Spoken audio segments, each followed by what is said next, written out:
오늘 하나님께서 우리에게 주신 말씀은 사도행전 10장 44절로 48절의 말씀입니다. 사도행전 10장 44절로 48절의 말씀.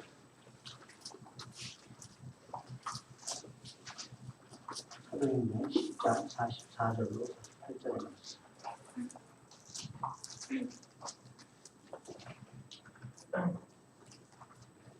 신약성경 205페이지입니다. 신약성경 205페이지. 제가 먼저 읽고 저와 여러분이 같이 교독하시겠습니다. 베드로가 이 말을 할 때 성령이 말씀 듣는 모든 사람에게 내려오시니 베드로와 함께 온 날에 받으신 자들이 이방인들에게 성령으로 주시고 이는 방언을 말하며 하나님 높임을 들으미로라. 이에 베드로가 이르되 이상한 진리가 실상을 받았으니 누가 능히 물로 세례를 하게 하고 다같이 명하여 예수 그리스도의 이름으로 세례를 받으라 하니라. 그들이 너에게 그치서 너무를 청하니라. 아멘. 찬송가 197장.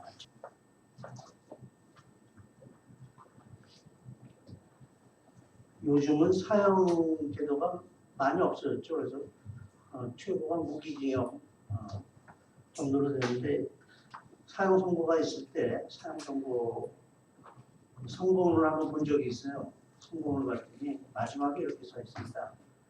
이 사람은 인간이기를 포기하였기에 사형에 처한다. 이렇게 되어 있습니다. 인간이기를 포기하였기에 사형에 처한다. 네, 많은 것을 생각하게 합니다. 인간을 포기했다. 인간이기를 포기했다. 인간은 도대체 뭡니까? 나는 뭡니까? 몸이 건강하다고 인간입니까? 돈이 많다고 인간이? 내 공부 좀 해서 아는 지식이 많다고 인간입니까? 그렇지 않다는 겁니다. 인간다운 인간이 인간이라는 겁니다. 인간다운 인간은 우리 기독교에서 얘기할 때는 몸이 건강하고 그를 지배하는 이성이 건강하고 이성 뒤에 있는 그 이성과 감정을 주도하는 영혼이 건강할 때, 영혼이 건강하다는 말은 하나님과 나와의 관계가 건강할 때 그 사람은 인간이라고 합니다. 기독교에서는.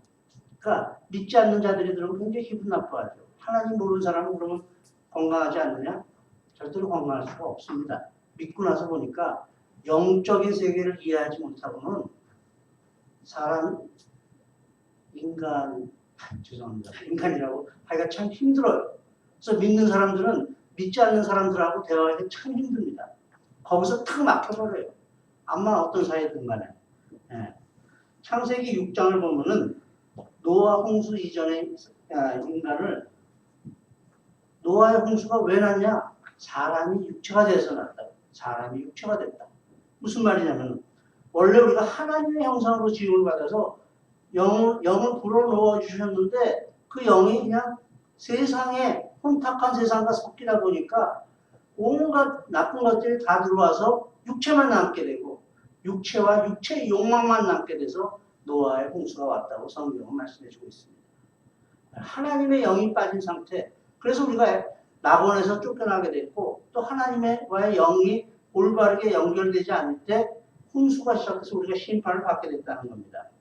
그래서 영적으로 볼 때는 하나님께서는 산 자를 죽인 게 아니라 그냥 죽은 자들을 쓸어버린 거라고 표현하는 거예요. 노아의 홍수 자체가. 시편 49편 20절 보면 이렇게 되어 있습니다. 같이 읽어보십니다. 존귀하나 깨닫지 못하는 사람은 너를 망하는 신성받아. 우리는 다 존귀한 사람들입니다. 왜? 하나님이 우리를 택하시고 하나님의 거룩한 성령을 넣어주셨기 때문에 그래서 존귀한 거지. 내가 존귀해서 존귀한 게 아니라 하나님의 영이 나와 함께하기 때문에 존귀한 사람이라고 성경은 말씀해 주고 있는 거예요. 그런데 이 내가 존귀하다는 것을 깨닫지 못하는 사람은 이 깨달음이라고 하는 기능이 없으면은 우리는 짐승과 같다고 성경에서 말씀하고 있는 것입니다. 저와 여러분들은 다 존귀한 사람인 것을 믿으십니까? 네. 왜 이렇게 작아? 다 존귀하세요, 여러분들. 하나하나가. 정말 세상에 무시할 사람이 아무도 없어요. 특히 여러분들은 하나님과의 안테나가 연결된 사람들, 하나님을 믿는 사람들은 존귀한 사람이라고 성경은 말씀해 주고 있는 것입니다. 영이 이성을 주도할 때 이것이 크리스천이라고 하는 거예요. 우리는 이성보다는 또 영이 앞서는 사람들. 그래서 예배는 내가 하나님과 정상적인 관계를 맺고 있느냐, 바른 관계를 맺고 있느냐를 점검하는 시간이에요. 예배드릴 때. 그래서 좋은 예배는 지난 시간에도 말씀드렸지만 찔림이 있는 예배다. 말씀을 듣다 뭔가 찔리고 내가 도전을 해야 돼. 내가 이건 부족하니까 이걸 해봐야겠다. 이게 좋은 예배라고 말씀드렸어요. 그런데 우리는 영적으로 죽은 사람들 가운데 살아가는 게 인생이에요. 다 예수 믿으면 좋겠는데 믿지 않는 사람들 사이에서 우리가 살아갑니다.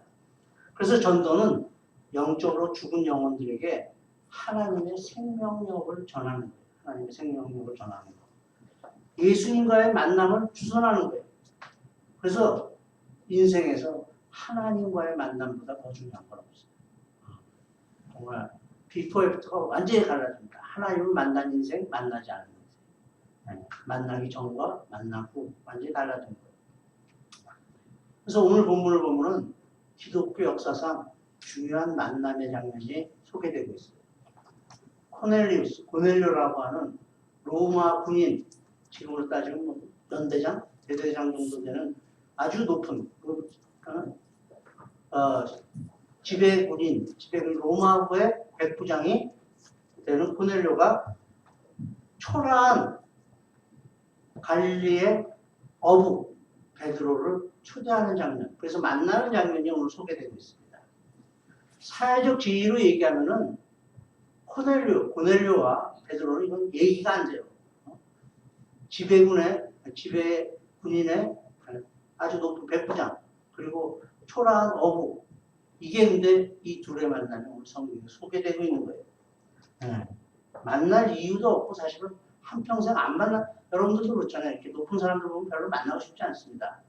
특히 우리가 지배당하는 일제시대 때라고 생각하면은 우리 할머니 얘기를 들으니까 일제시대 때 제일 만나기 싫은 사람이 순사들이었대요. 순사들 만나는 게 싫어서 피해 다녔다고 합니다. 그보다 더한 관계. 근데 오늘 본문을 보니까 이 두 사람이 만나는 장면이 나옵니다. 왜 이 둘은 만나야 되느냐? 왜 만날 수 있었느냐? 하나님이라는 공통적인 관심사가 있었기 때문에, 하나님이랑 공통 분모가 있었기 때문에 만날 수 없는 이 두 사람이 만나게 된다는 거예요. 두 사람이 다 하나님을 경외합니다. 고넬료는 참 대단한 사람이에요. 정치적 그 우월감, 교만감 다 버리고 피전명 국가의 그 종교, 여호와 하나님을 섬기는 거예요. 내가 정복 국가의 군인이라는 생각이 아니라 이 사람들이 믿는 하나님이 참신이구나. 그래서 그 하나님을 섬기는 겁니다. 그래서 고넬료를 보면은 참 본받을 게 많아요. 특히 본받아야 될 게 자기의 그 우월한 지위, 사회적인 지위, 정치적인 지위 이런 걸 싹 다 버리고 피점령 국가의 어부를 불러다가 초청을 해서 성령을 받게 되는 게 오늘 본문의 얘기입니다. 그래서 고넬료는 자기의 그 우월감, 교만감 그런 걸 다 버렸어요. 깨끗한 마음으로 나와서 성도의 교제를 나누는 겁니다. 여러분들 교회에 올 때는 여러분들도 교만감, 우월감, 그렇지 않으면 나는 저 인간이 되기 싫어서 그 교회는 안 갈 거야. 이런 거 싹 없어져야 된대요. 그런 걸 뛰어넘어야지 내 신앙이 자라요. 내가 어떤 사람 때문에 그걸 못하겠다? 그걸 놓고 기도를 하셔야 돼. 그래서 그걸 뛰어넘을 때 우리들의 신앙이 자라죠. 내가 저런 건 뭐가 싫어서 못 가겠다. 이런 걸 뛰어넘어야 된다는 거예요. 네. 여러분들 신앙생활 하는데 걸림돌들이 있으십니까? 그 걸림돌을 뛰어넘을 때 내 신앙이 자라난다는 거예요. 또 하나 이 사람들의 공통점은 두 분 다 기도하는 사람들이었다. 기도하는 사람. 여러분들 고넬료도 시간을 정하고 기도하는 사람이고 베드로도 보면 비록 여행 중에 있더라도 정해진 시간에는 지붕 위에 올라와서 기도했던 사람. 기도하는 사람들. 여러분들 기도하는 사람끼리는 영으로 통해요. 그래서 기도해 준 사람들은 누가 기도 응답 받으면 같이 기뻐하는 거예요. 기도할 때 영으로 통하기 때문에. 그래서 또 놀라운 거는 기도하는 사람들은 기도하는 속에서 서로 만나요. 그리고 하나님께서는 기도하는 사람끼리는 반드시 만나게 해주십니다. 만나게 해주셔서 아 내가 왜 이런 기도를 했나 봤더니 당신네 그 기도 제목 때문에 하나님이 나를 이렇게 시키셨군요 하고 서로 얘기할 수 있어요. 기도란 위대한 겁니다. 오늘 본문도 이 두 사람이 천사의 지시를 받아서 만나게 돼요. 아무 상관없어 보이는 사람들을 하나님께서 만나게 하신다. 왜? 기도했기 때문에. 둘 다 고넬료도 하나님을 놓고 기도했고 베드로도 하나님을 향해서 기도했기 때문에 두 사람을 만나게 하십니다. 109장 고넬료가 기도하는 중에 하나님의 음성을 듣게 되는데 그 내용은 사람을 요빠라는 도시에 보내서 거기 베드로라는 시몬을 청하라는 거예요. 근데 고넬료는 내가 왜 그 어부를 하나 초대합니까? 이렇게 하지 않고 하나님이 말씀하시니까 오케이. 자기 부하 장수 둘하고 하인 둘을 딸려 보내서 베드로를 초청하러 보냅니다. 아무 막힘이 없었어요. 하나님이 말씀하실 때 그대로 받아들인다는 거예요. 여러분들 신앙생활하다가 성경을 읽다가 감동이 오거나 하나님의 음성이 들리면 여러분들 어떻게 하셔야 됩니까? 순종해야 되는 건 아시지만은 순종을 여러분들이 어떻게 보통 하시냐면은 제가 답답한 게 하나님의 음성이 들리거나 말씀하시면 그 자리에 순종을 해요. 근데 우리들은 사회생활하는 그 습관이 남아있어. 요것만 끝내고 할게요. 자꾸만 보채지 마시고 요거 내가 끝날 때까지 좀 참아주세요. 이렇게 하는 게 문제라는 거예요. 여러분들 모든 것을 손을 딱 놓고 하나님의 음성에 순종해야 됩니다. 즉시 순종. 그게 중요합니다. 크리스찬들은 다 순종해야 되는지 알지만 내 할 일 요것만 하고 순종하겠다는데 우리들의 문제가 있는 거예요.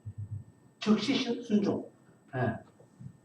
그런데 베드로도 그 시간에 기도하고 있었는데 환상을 봅니다. 하나님의 음성이 들리는데 환상 속에서 그 여러 동물들을 갖고 먹으라고 하는 거예요. 저는 못 먹습니다. 베드로가 두 번 거절하는데 하나님이 세 번째 말씀하십니다. 이걸 내가 정케한 음식이니까 네가 뭐라 그러지 말고 먹어라. 그랬을 때 베드로가 거기에 응답하는 거예요. 응답했더니 하나님께서 둘을 만나게 해주시고 거기서 놀라운 성령의 역사가 나타났다는 거예요. 여러분들 하나님의 음성이 들리면은 여러분들 이성으로는 잘 이해가 되지 않더라도 순종하셔야 돼요. 그러니까 너무 따지는 사람들이 신앙생활 못해요. 이게 말이 안 되는데 하나님 이게 됩니까? 그러지 마시고 음성이 들리면 그대로 순종하시기 바랍니다. 물론 음성이 들렸을 때 이해가 안 되면 이해가 될 때까지 기도하셔야 되는데 그 시간이 길면은 버스는 지나가서 손 흔들어봤자 쓰질 않아요. 여자분들은 또 몰라. 제가 보니까 버스 타고 다닐 때 참 불공평한 게 있어요. 버스가 이렇게 출발을 할 때 제가 앞만 세워달라 해도 버스 기사들은 그냥 가더라고요. 근데 여자 아줌마가 딱 이러면 그냥 세워주는 그런 불공평한 거를 잘 모르시는데 한번 경험해 보시면 압니다. 네, 여러분들 하나님께 너무 많이 묻지 마시기 바랍니다. 하나님께 너무 많이 묻지 마시고 음성이 들으면 그대로 순종해야 돼요. 신앙생활은 그래서 두 가지 잘하십니다. 두 가지 잘 들으세요. 하나는 하나님의 뜻이 무엇인지를 아셔야 되고 두 번째는 그 하나님의 뜻에 얼마나 내가 순종하는 거예요. 그러니까 뜻을 알고 순종하는 것. 이 두 가지를 잘하면 우리 신앙생활은 끝입니다. 네. 하나님의 뜻이 무엇인지를 아는 것도 참 중요한데 아는 것 다음에 행함이 없으면 그건 아무 소용이 없는 거예요. 내가 이건 알겠어. 하나님의 뜻은 알겠어. 그리고 안 하면 아무 소용없는 거예요. 하나님의 뜻이 이러면은 그대로 순종해야 돼요. 네. 신앙생활을 잘하는 사람은 성경에 대해서 잘 알 뿐만 아니라 그 말씀대로 순종해서 사는 사람입니다. 그게 진정한 크리스찬들인 것입니다. 하나님의 뜻에 순종해요. 그래서 우리는 날마다 이게 옳고 그른가 이걸 자꾸만 생각하는데 하나님의 말씀이 무조건 옳다. 지극선이라는 것만 믿으시면 모든 것이 합력하여 선을 이루기 때문에 이거 내가 이렇게 하면 손해보는 것 같은데 하나님께서 합력하여 선을 이루신다는 걸 믿으셔야 돼요. 지극히 그분이 나한테 인생의 최고를 주신다. 베스트를 주신다는 걸 믿으셔야 돼요. 이렇게 하면 내가 손해인데요. 이렇게 하면 내가 억울한데요. 여러분들 억울함과 손해를 가지고 하나님 앞에 나아가면 하나님이 그거를 정말 역전시켜 주십니다. 이게 억울하지 않구나. 이게 내가 손해본 게 아니구나. 이게 신앙생활이에요.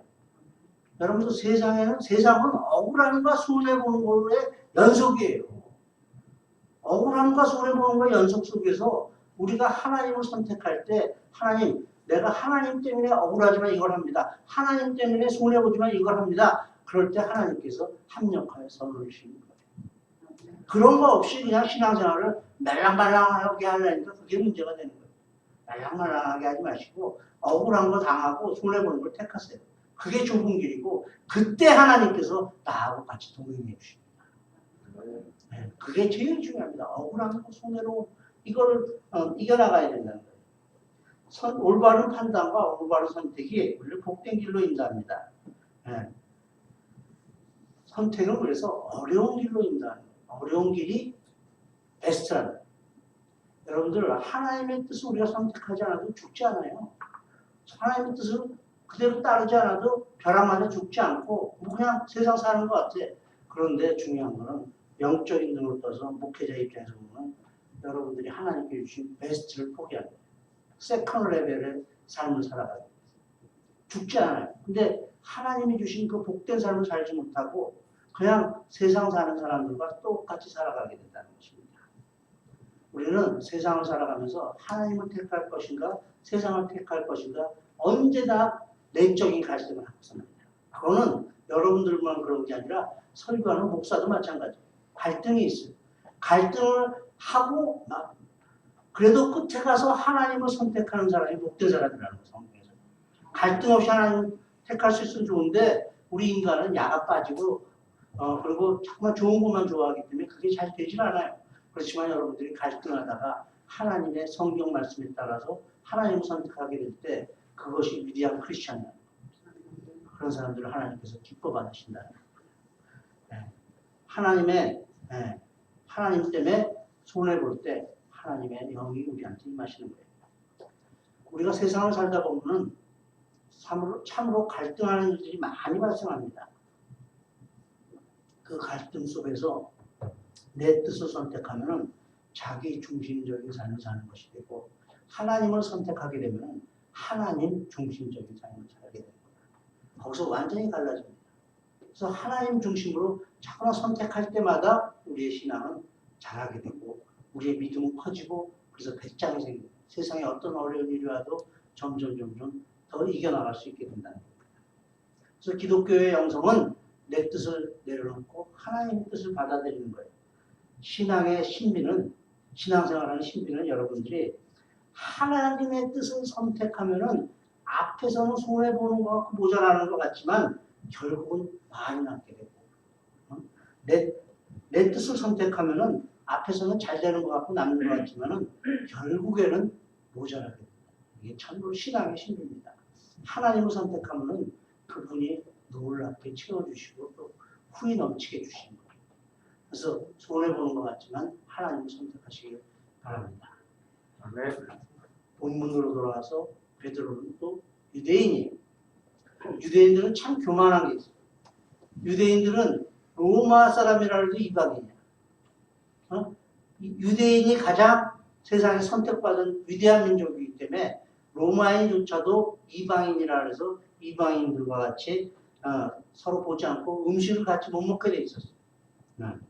그러나 하나님의 그 오묘하신 역사 속에서 고넬료와 베드로가 만나게 되는 거예요. 네.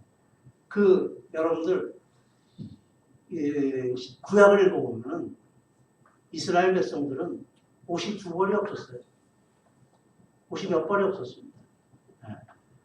몇 벌 있는 사람은 굉장한 부자고 보통은 그걸 입고 활동하다가 밤엔 또 그걸 담요로 덮어 쓰고 자고 보통 그러기 때문에 옷이 별로 없었고 또 어부라 그러면은 옷이 또 형편없었습니다. 베드로가 그 형편없는 옷을 입고 어부의 복장을 하고 고넬료의 집으로 들어갈 때 그 고넬료가 온 집안 식구들과 나가서 맞이합니다. 그거 얼마나 멸렬히 환영을 해줬든지 그 잘난 척하기 좋아하는 베드로가 깜짝 놀라갖고 이러지 마십시오. 나도 사람입니다. 하고 성경에서 말씀해 줍니다. 그 잘난 척 좋아하는 베드로가 이렇게 저도 사람인데 그만하십시오. 저는 이 장면을 상상할 때마다 참 웃음이 많이 나요. 정말 그 고넬료가 얼마나 멋있는 사람이면은 그 보잘것없는 어부를 맞이할 때 온 식구들이 나와서 환영을 해주니까 베드로가 놀라서 아 나도 사람이라. 왜? 고넬료가 베드로를 그렇게 널널히 맞아주었을까? 하나님께서 보낸 사람이에요. 그 사람이 위대해서가 아니라 하나님께서 나에게 주실 말씀을 전하는 메신저라고 생각했기 때문인 것입니다. 네. 그래서 33절에 보면은 고넬료가 우리가 다 하나님 앞에 있나이다. 이렇게 얘기합니다. 다 하나님 앞에 있나이다. 고넬료가 지금 베드로 앞에 있지만 마음으로는 하나님 앞에 서 있다. 이것을 가지고 우리 신학적으로 카리스마틱 릴레이션, 카리스마틱 관계라고 하는 것입니다. 하나님이 보낸 사람이 나한테 하나님의 말씀을 전해 주실 것이다. 그 말씀을 나는 듣고자 합니다. 이겁니다. 여기서 성령의 역사가 이루어집니다. 겸손한 마음으로 하나님이 보낸 사람을 받을 때 성령의 역사가 이루어진다는 것입니다. 지금 이 시간도 여러분들은 다 모든 일을 제쳐두고 목사의 설교를 듣기 위해서 이 자리에 나옵니다. 그래서 우리 목사님을 통해서 하나님의 말씀이 전달된다. 이럴 때 여러분들과 저와 여러분들 사이에서 하나님의 역사가 이루어진다는 거예요. 성령이 내려온다는 거예요. 그냥 인간적으로 생각하시면 안 되는 거예요. 저분은 하나님의 말씀을 전할 사람. 저분을 통해서 하나님이 나한테 말씀하신다. 이렇게 생각할 때 성령의 역사가 이루어지고 하나님의 그 카리스마틱 관계가 이루어진다는 거예요. 그럴 때 제가 하는 설교가 이해가 되고 말씀의 역사가 일어난다는 거예요. 그래서 그게 말씀을 여러분들이 감동으로 받아들일 때 하나님의 말씀, 성경 속에 있던 로고스가 레마로 바뀌게 되는 거예요. 성령의 역사를 통해서 나에게 주시는 하나님의 말씀으로 바뀌게 됩니다. 베드로가 예수 그리스도의 복음을 전합니다. 그 내용은 43절에 보니까 이렇게 됐습니다. 저를 믿는 사람들이 다 그 이름을 힘입어 죄사함을 받는다. 이게 복음의 핵심이에요. 예수 그리스도를 믿는 사람들이 다 그 이름을 힘입어 죄사함을 받는다. 이 복음을 전하는 순간에 오늘 성경에 보니까 이 말을 할 때, 이 말을 한 다음에 아닙니다. 이 말을 하는 중에 성령이 내려왔다고 되어 있습니다. 베드로가 이 말할 때 성령이 말씀 듣는 모든 사람에게 내려오시니 성령이 이 시간에 임했다는 것입니다.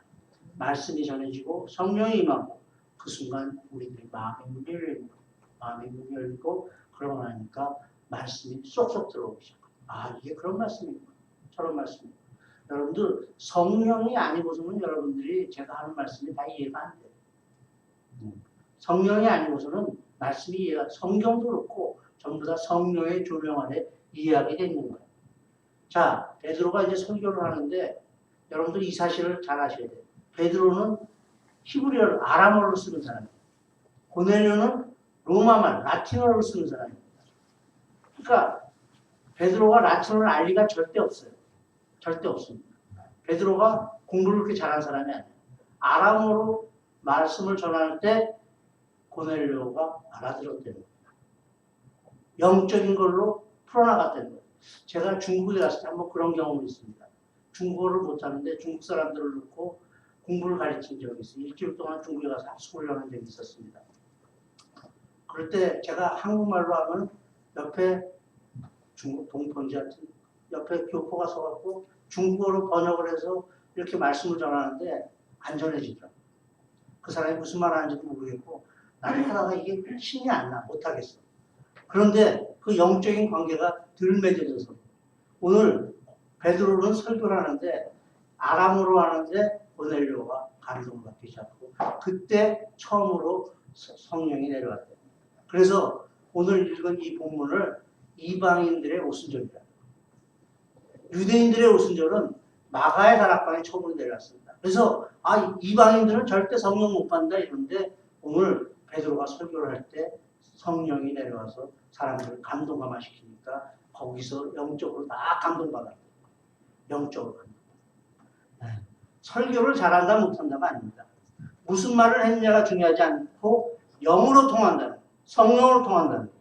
그래서 오늘 고넬료의 가정에 처음으로 이방인의 가정이 믿게 되는 구원의 역사가 나타났다는 게 성경 본문의 말씀인 것입니다. 여러분들 설교란 무슨 이치를 따지는 게 아닙니다. 논리적인 차원이 아니에요. 내 마음에 오는 간격이에요. 내 마음에 오는 제일 중요한 게 생명력이에요. 그래서 말씀의 생명력이 나타나요. 말씀은 생명력입니다. 그리고 그 말씀에 내 목숨을 걸고 내 생명을 걸고 응답하는 게 신앙생활이에요.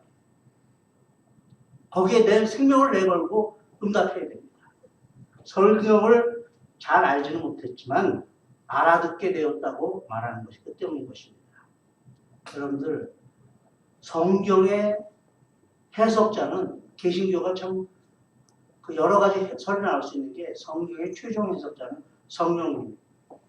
그래서 저도 신학대학을 다녔지만 성령의 조명 없이는 성경이 이해가 되질 않아요. 훌륭한 신학자들이 와서 소극적, 적극적, 양태론적, 무슨 쩍쩍쩍 하면 무슨 젓갈 생각이 나지 잘 이해가 안 돼. 근데 정말 읽다가 무릎 꿇고 기도했을 때 하나님의 영이 나한테 임하는 걸면은 성경이 이해되기 시작합니다. 참 놀라워. 그래서 성경은 성령이 해석하는 거예요. 모든 성경은 왜 하나님의 감동으로 되어 있어요. 성경이 그냥 써진 게 아니에요. 하나님의 감동으로 써내려간 거기 때문에 우리가 성령이 임해야지만 그게 이해가 되는 거예요. 성령의 영감으로 성령이 기록되었고 성령의 조명이 있을 때 성경이 바르게 해석되며 성령이 빛을 비춰서 우리 마음을 감동시킬 때 우리가 성령을 깨닫게 됩니다. 그래서 여러분들이 성령이 깨닫기 시작하면은 성령을 받아요. 아, 나는 성경을 자꾸 나한테 물어보지 마세요. 목사님 저 받았게요 안 받았게요? 몰라요. 본인이 제일 잘 알아요. 이 없는 분이 있어요. 물으셨어요 저한테? 안 물어본 것 같은데. 네. 어떤 분들은 너무 조급하게 생각해요. 목사님 성경이 이해가 안 됩니다. 여러분들이 있는데 그냥 꾸준히 읽어나가죠. 읽다 보면 꾸준히 읽어나가면 알게 됩니다. 여러분들 성경은 온유하고 겸손한 마음으로 꾸준히 천천히 읽어내려가야 됩니다. 하나님 말씀 들을 때 절대로 조급해서 안 되는 거예요. 제일 우리가 믿어야 될 건 하나님의 말씀은 틀림없다. 저 말씀이 잘못된 것을 발견하려고 할 때, 발견하려고 노력하기 시작할 때 그 사람 신앙은 망가지기 시작합니다. 하나님의 말씀은 틀림없다. 이건 그 베이스에서 우리가 천천히 읽어나가고 그것을 이해하려고 할 때, 아, 내 생각이 미치지 못했고, 내 인격이, 내 지식이, 내 영적인 성장이 아직 미치지 못하였구나. 이렇게 겸손한 마음으로 읽어나갈 때 성령님이 내려와서 우리들의 마음을 만져주시고 이해하게 해주신다는 것을 아시기 바랍니다. 성경 가지고 괜히 여러분들 이리 뜯어맞히고 저리 뜯어맞히고 그럴 생각하지 마시고 이해가 안 되면 읽어나가시고 여기에 무슨 뜻이 있을까 성령님한테 물어보고 기도하고 그러다 보면 또 밤에 또 여러분들한테 찾아와셔서 말씀해 주시고 그럼 이해하게 돼요. 성경 원문은 절대로 그르치지 마십시오.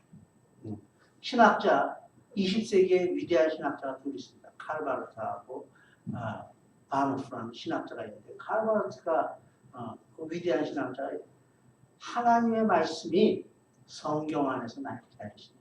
하나님의 말씀이 성경 안에서 나를 기다리신다. 그분은 지금 내가 성경을 읽고 있지만 내가 읽는 것이 아니고 하나님이 지금 성경을 통해서 나에게 말씀 주신다는 걸 믿으시기 바랍니다. 하나님의 성경을 읽다 보면 하나님이 직접 여러분들에게 가르쳐줘요. 여러분들 오늘 저는 4절, 4절을 가지고 길게 얘기합니다만은 하나님이 여러분들에게 감동을 주시면 여러분들이 한 절을 읽다가도 그냥 눈물이 펑펑 쏟아지고 이해가 되기 시작하고 그게 감동이 되기 시작하고 그래서 성경을 읽어라.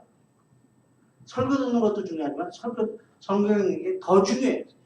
더 중요한 거. 믿음의 사람이라면 모든 사건이 주님의 뜻 안에 있는 것을 모든 역사가 주님의 섭리 안에 있는 것을 우리가 다 하나님 앞에 있나이다라는 신앙 고백을 가지고 들으셔야 됩니다. 하나님 앞에 있다. 사랑하는 교회 여러분들, 하나님과의 바른 관계 속에서만 이 비상식적이고 불합리한 세상을 이겨나갈 수 있다는 사실을 잊지 마시기 바랍니다. 세상은 불합리하고 불공평하고 도대체 말이 안 되는 세상이에요. 그 말이 안 되는 세상을 우리가 살아내고 있는 거예요. 근데 크리스천이라면 세상 사람들과 동일한 방법으로 이 세상을 헤쳐나가서는 안 돼요. 하나님이 주신 말씀, 그 말씀으로 이 세상을 솔라 스크립트라, 이 하나님의 오직 그 말씀으로만 이 세상을 이겨나갈 수 있다는 걸 믿으셔야 되고, 그 말씀을 통해서 하나님의 성령을 받으려고 노력해야 됩니다. 네. 오직 그분만이 저와 여러분들의 삶 속에서 벌어지는 그 모든 복잡한 일들을 다 아시고 저와 여러분들의 삶을 인도해 나가신다는 사실을 잊지 마시기 바랍니다.